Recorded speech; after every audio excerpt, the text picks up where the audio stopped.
உண்ணாமறவேற்க ஒரு பொழுதும் அறியம்மா கண்ணி முகத்தை விட்டு வேறோ தெரிய வங்கத்துல வளைஞ்ச மஞ்சள் கிழங்கெடுத்து ஒரு சியம்மா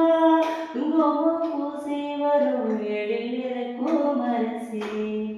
குடியிருப்போம் கொண்டு கிளியே கொஞ்சம் கிடப்போம் அடி வெளியே ஜட சொல்லித்தான் பாடி எழுச்சேன் சமாதானம்னு சொல்லு கிளியே சாமத்தில் வாரையம்மா சாமந்தி பூத்தாரே